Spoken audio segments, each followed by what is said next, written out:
All right, let me watch this other How's it Mogul going, boys? Mail. Welcome back to Mogul Mail. I just finished watching the Warriors beat the Celtics, which sucks because I am a Boston Celtics fan, and they lost the NBA Finals and now are a bunch of sneaky losers. I feel a little bit better knowing they're not the biggest losers I've seen this week because that title goes to Stalkers on the Internet. They are easily the biggest losers I have ever seen, and there is a thread that Amouranth dropped about a specific stalker that is crazier than anything I've read in a while.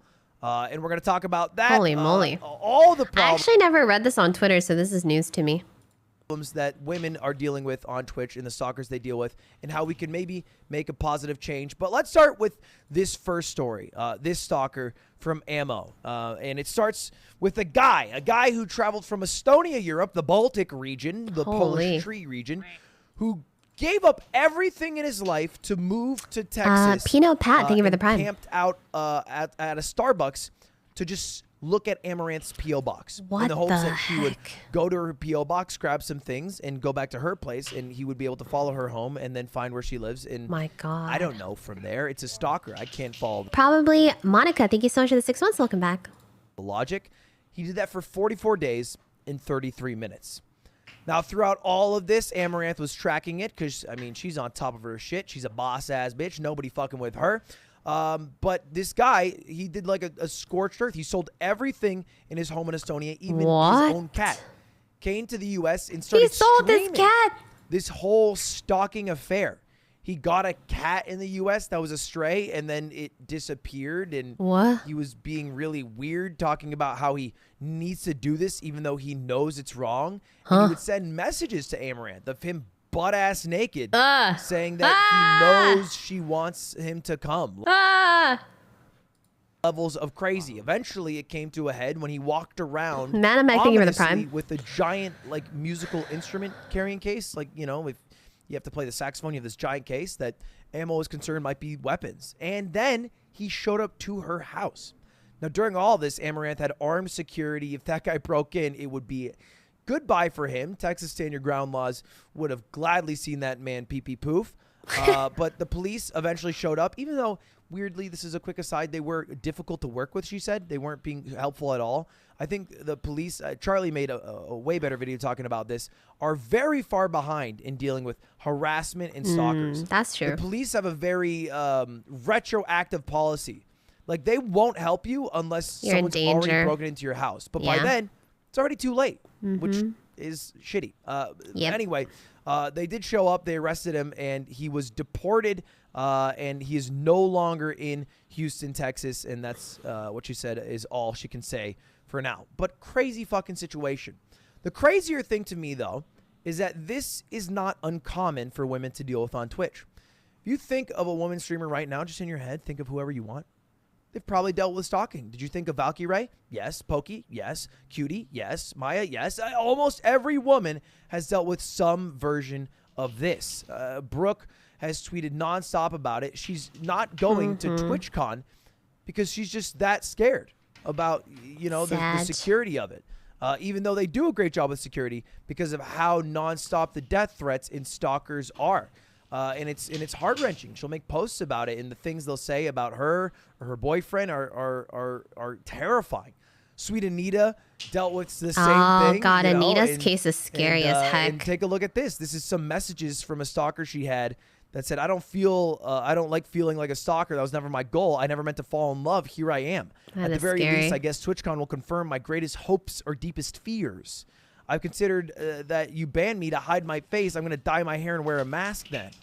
And all these crazy things. I don't want to hurt you. This is complicated, but I love you. And it's just, my God. Pure I wish I could tell you some of the stuff that my friends have been through, but it's just not appropriate to tell you guys. But there is some really, really, really scary shit that definitely like has occurred or like made. There was I wouldn't say recent, kind of recent. I think it was last year. Yeah, it was last year, but there was like an incident, and I think it was the first time that I actually felt very anxious to be around people. And I'm definitely not like the type of person to be anxious or like have anxiety around people. I'm a pretty people person. But when that happened, I was like, oh my God, this is fucking scary. Like, I don't think we would have been safe if we weren't surrounded by like really good guy friends. So luckily, I think like our friend group luckily has like very good stand-up dudes who, you know, like they're all some of them are also quite tall, you know, and some of them are, you know, they're built, and like luckily like I felt a lot safer to be around our guy friends. But if we didn't have these guy friends around, man, it would be fucking scary. Unadulterated we delusion. Have some Chads in the friend group, you know? It's just clear some delusion. Chads. So I get why someone like Brooke wouldn't want to go to TwitchCon looking at just a few of those messages that Brooke is getting about someone who's trying Sentry to Towers at TwitchCon. Yeah. And it's terrifying is all that is to say. It's just scary. There's this other streamer, Nico, who had a stalker who created a 250-page manifesto about how he loves her. Jesus. Someone he saw on the internet. And, you know, Ray also even went private because he had a delusional stalker. And it feels like no matter what Hello, you I'm do, doing good. if you are a woman on Twitch, this will happen to you. You know, even if your content is just like the most tame, gaming-centric, nothing provocative at all, it'll happen to you. I think Lulu said it best. Just wear normal clothes and men won't overly sexualize you. If you cover up on stream, they will treat you better. Just don't act a certain way and the men will respect you online. The men. If anyone wants to jerk off, talk about Lulu, DM me. She has some ass just walking around. And then this is a side of the internet that blew my mind. Ew, what is that? Cum tributes. I looked this up. I thought it was a little hate bit that crass shit. for this stream or this video. I don't want to see it. There's literal subreddits dedicated to cum tributes of streamers.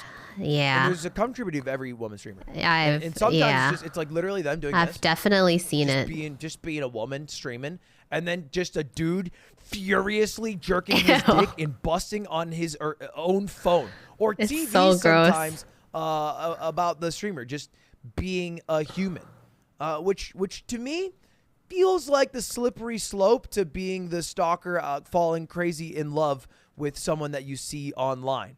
I think that is where you're going too far. When you are coming on your own phone that you have to hold and then you have to clean up your own damn thing, I think you've gone a little bit too far. Okay?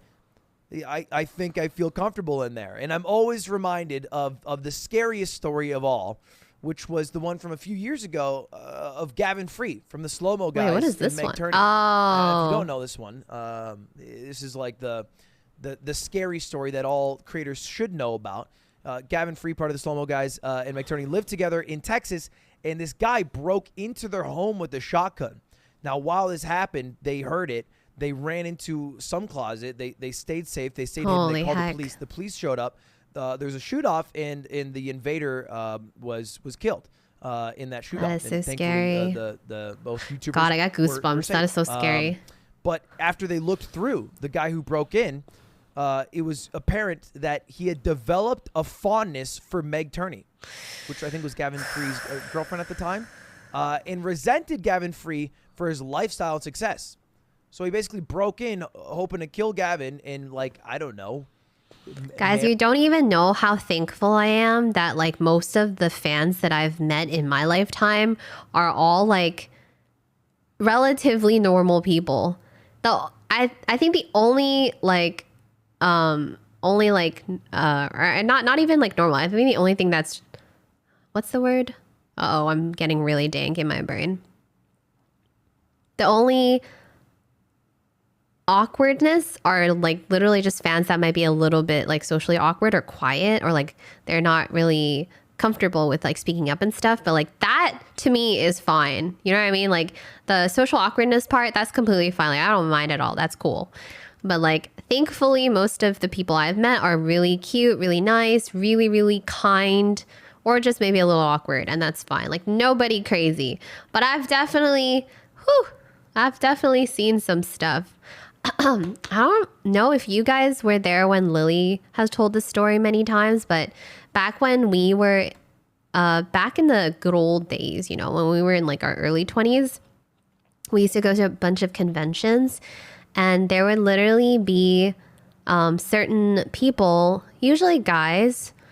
I don't think we've had like weird girl interactions. Usually like they were guys, and there was this one guy who followed us for like just followed right behind us for like multiple blocks as we were walking, and we had to call the police to have him removed. And it was just like, oh, God, please. Marry the woman on the spot, marry Meg on the spot, which I delusion, but also terrifying that they grew that much of a relationship with someone they had seen online. Now, I've made this video and been memed to hell about I am not your friend. And that was a while ago now. Yeah, the hotel room one was almost 2 years ago. Luckily not about 18 too months bad. ago. But the point always stands. It is always prevalent, and it's always something that viewers should be cognizant of. Now, 99.99% of people aren't like this, right? Like most people just watch it like. But I think it was like, I would say about like 7, 8 years ago, I had a really, really, really big fan who I thought was relatively chill, but I realized that he professed his love to me, and no matter how many times I said like, hey, I have a boyfriend, or like, hey, I'm not interested, like this isn't right, like I don't want you to have this kind of interest in me, like he was ready to move countries, quit his job to be with me. And I was like, we don't even know each other. Granted, he was never mean, but it was just like the level of like the parasocialness was very serious. It was very serious. Like he never did anything like weirdly sexual or like creepy in that sense, but he was very much like professing his love. But he never like, it was weird, like he didn't push it, like but it was definitely an uncomfortable exchange, you know what I mean? It was definitely like over the line, and it like persisted for a while no matter what I said. How did it end? I think I just said like, hey, this is making me super uncomfortable. And then I think I ended up blocking them. And then they never came around to stream anymore. And then several years later, they messaged me on something I can't remember. And then they said, hey, I recognize like my behavior was really weird and obsessive, and I apologize for that. And I'm like, oh, good. I mean, I guess, you know, he's grown from it. And apparently he's like with someone. So I'm like, oh, I mean, I hope, you know, whatever they told me was true, and like they are better now. So yeah, good ending. Glad. Like Netflix, and then eventually get bored and move on to another creator, and then they're like 6 months pass and they're like, oh fuck, I haven't watched Ludwig in a while, and then binge all my videos in a week, which I think is super chill. It's the weird part that I think needs these end just a little less attention, a little less talking with each other. And I feel like the one change that we can make is trying to get Reddit to remove the cum tribute subreddit, because they're fucking Good gross. God. And I feel like the people that allows to like communicate in the communities that foster from that are not the good communities you want. I think those are not the people that you want on your side. And you know what sucks though is that like even if you get rid of the Reddit stuff, like it happens on like Twitter, happens on Instagram, like it happens on any platform, literally anything. Don't want like festering and Spoopy. growing like mold in the back of your pantry. So I think if everybody takes a little step here, maybe asks Reddit to take them down. I know that Cutie has tried several times in the past without failure, but Reddit, you motherfuckers. What about you know, removing it? You know, hey, I get freedom of speech, but we don't have to look at somebody come on a picture of someone. Surely there's some copyright things we can do. If I can't watch Baby Shark on stream without getting banned, then how are people allowed to pull up videos of someone's stream and then come on them? And that's chill. That seems too far to me. Maybe I'm wrong. Let me know. I think it's fucking weird. And I hope you guys all have a great rest of your day. All right, goodbye. In Reddit, please stop allowing weirdos. All right, see you later. See you later.